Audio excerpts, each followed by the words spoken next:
what would you say all of the countries that you've been to have in common? You mean as far as how it's affected me? Yes. You know, I'm an American. I love America. This is my home. But I think when you do leave your borders and you are surrounded by a different language and a different culture, it's not, to me, I don't make comparisons of who's living the better life, but you do realize that parts of the world have a very different idea Yes. of how to live their life.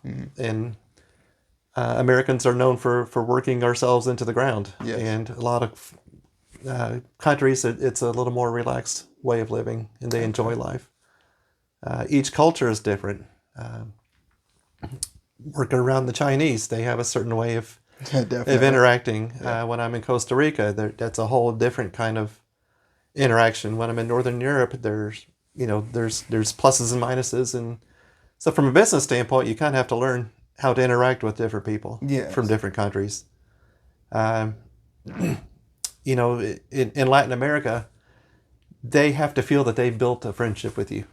They want to know about your family. They want to know about your kids. And only once that's been established, then they feel, hey, we can do business together. You have a connection. Yeah, and you'll have a friend for life. Okay. In Northern Europe, not so much.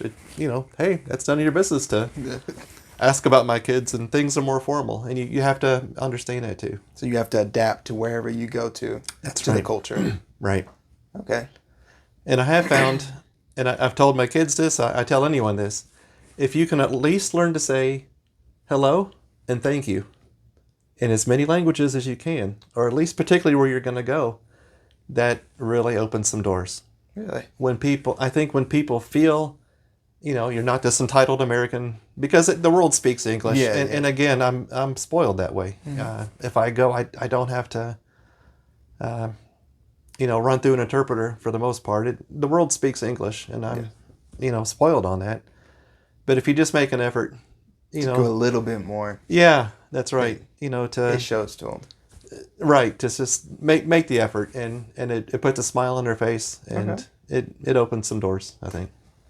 That's interesting, because I watched a man called Patrick Bet-David, and he talks about having to unplug. Say you're talking in one culture, and you talk to them, and then you go to a different. You have to unplug from here and plug into here to talk to them. That's right. Because no two cultures are the same. That's right.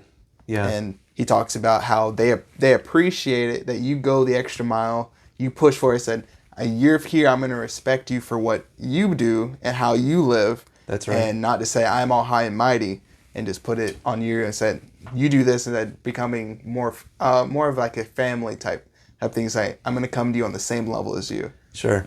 Yes. Okay. Yeah, I agree. And it's Isaac, James, and I'll see you later. Take care. Thanks again. Alrighty, thank you.